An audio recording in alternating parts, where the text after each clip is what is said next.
Earlier this week, a major AWS outage took large chunks of the internet offline, causing absolute mayhem for millions of people across the globe, and even left some people cooking in their sleep, exposing just how reliant many smart homes have become on someone else's servers.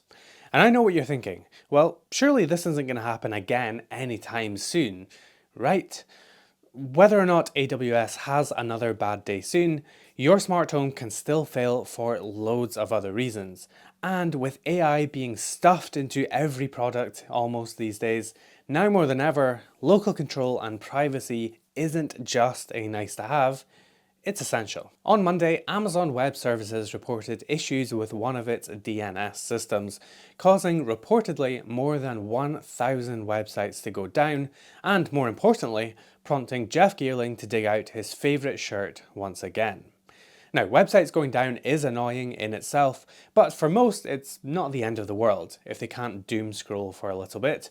But for users of 8 Sleep, makers of a smart bed, they were left unable to control their beds, with some users reporting their beds being pinned at extremely uncomfortable temperatures whilst they were sleeping, or even getting stuck in the upright position. Yikes. That's because in order to control these devices that are physically sitting next to you, you need to take out your phone, open up an app, which then goes all the way over the internet to some data center, which in turn comes all the way back over the internet and talks to your device, which when you say it out loud is absolutely crazy, just to adjust the temperature by half a degree on the bed that you are lying on. And to be clear, it's not just 8 Sleep that has had issues. Roku, Blink, Govee, Ring, and Amazon's own smart speakers all had issues too, leaving them in degraded states. Now, one of the biggest issues here is that many companies were relying on a single region for their critical infrastructure. So surely now they will add some resiliency going forward and everything will be better, right? Well, yes, but also really no.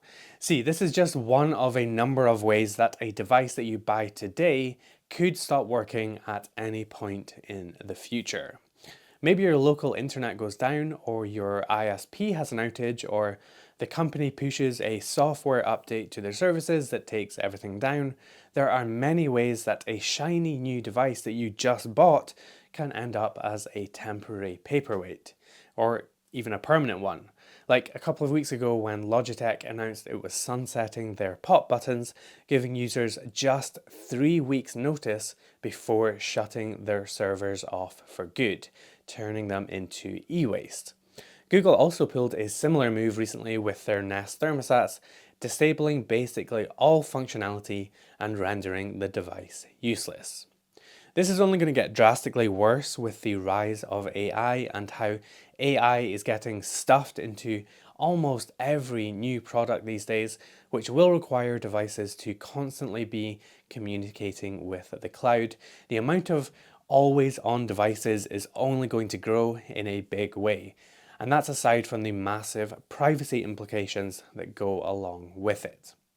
Coming back to 8 Sleep, to their credit, after the issues, they did add an outage mode, which will kick in when the cloud is unavailable to control the beds over Bluetooth.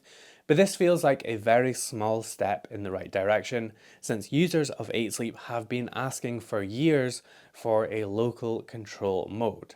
So much so that some of the amazing community members have made their own firmware to take back control of their beds, which is awesome. But what can we do to avoid getting cooked by our beds in the first place?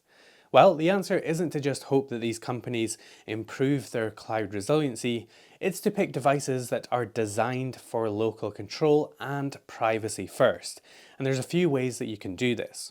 Firstly, one of the easiest ways is to use devices that have connectivity that is designed to be local. For example, Zigbee or Z-Wave devices, which try as they might, they cannot talk to the internet, at least not directly, without going through another hub. Matter devices are also a way to get local control, though often I find some settings and controls are only accessible through the manufacturer's hub, which then does require internet access, so do be aware of that. Now, this doesn't mean that Wi-Fi devices are off limits, far from it. There are plenty of devices that are Wi-Fi and local control only. Our own Everything Presence 1 and Lite is a perfect example of that. It just means that you have to be a bit more diligent in checking the manufacturer's spec sheet, looking for local control as a feature.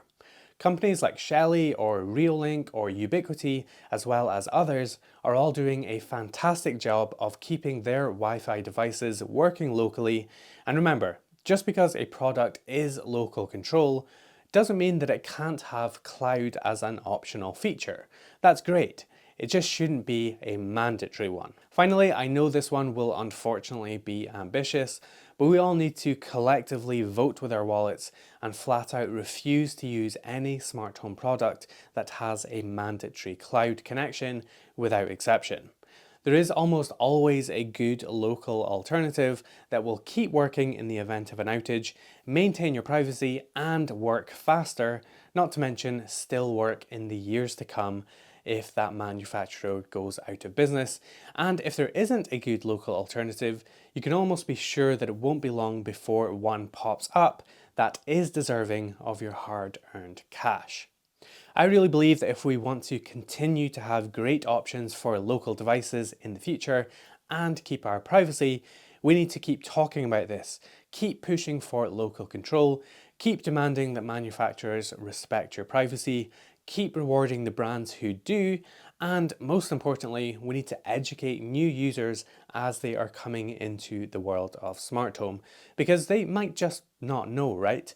It's not something that probably a lot of people think about or are maybe even aware of until a major outage like this happens and it's too late. So if we can beat the drum of local control at every chance we get, I think smart home devices will end up in a much better place. But that's about it for me from this video. Little public service announcement I wanted to make ever since that whole situation unfolded earlier in the week. I feel like it's easy to almost get complacent with these types of things until something major like this happens, and then it pulls you right back into how important it is. Anyway, thank you so much for watching this video. Please drop this video a like and a comment down below, and I will see you in the next video.